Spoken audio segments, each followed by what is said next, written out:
এই যে প্রথম ভিডিওটা যে দেখলেন, এই ভিডিওটার আমি কিছু ঘটনা বলি। সেটা হচ্ছে, একটা মুরব্বী বাংলাদেশ সরকারি অফিসে গিয়েছিল কোনো একটা কারণে।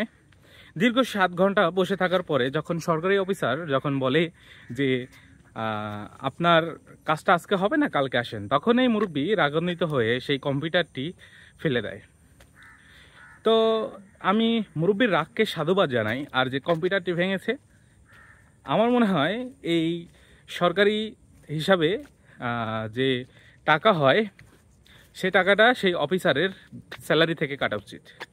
আমরা প্রবাসীরা সাধারণ যারা আছি, যারা কর্মরত আছি বিভিন্ন দেশে, তারা কিন্তু জানি ভিন দেশের সিস্টেম সম্পর্কে, রাস্তাঘাটে কিভাবে চলতে হবে, কোন অফিসে কি নিয়ম, সব কিছু কিন্তু আমরা বাইরের দেশের সাধারণত সব কিছুই জানি।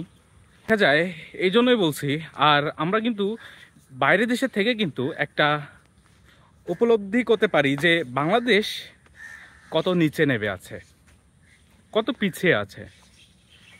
আমরা যখন দেশে থাকি তখন কিন্তু আমরা ওরকম অনুভব করতে পারি না। যখন নিজের দেশের সরকার যখন বলে আমাদের দেশ অনেক উন্নতি হয়েছে, বিশ্বের দরবারে এত নম্বরে, তখন আমরা মনে করি যে হয়তোবা।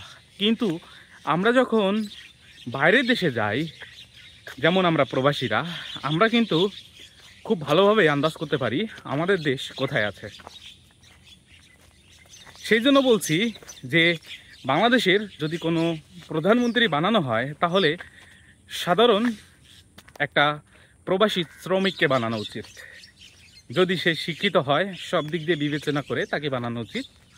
তখন সে বাংলাদেশকে উন্নতি করতে পারবে। তাছাড়া এইসব দিয়ে হবে না। আমি রাজনৈতিক পলিটিক্স নিয়ে কোনো কথা বলবো না। আমি শুধু আমার আবেগে যেটা বলে সেটা আমি বলছি।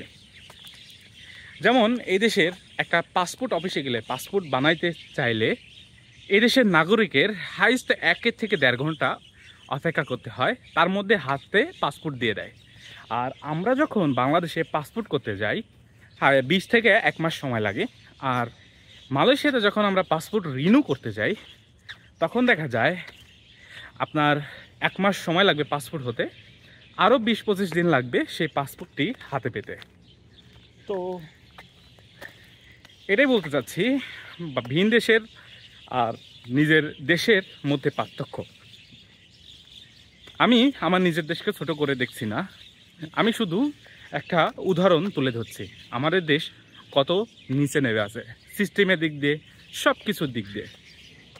ওই যে কথায় বলে না যে 2G 5G 3G, তো এর মধ্যে দেখা যায় আমাদের দেশ মনে হয় 2Gতে আটকে আছে। ভিডিওটি ভালো লাগলে শেয়ার করবেন। আসসালামু আলাইকুম।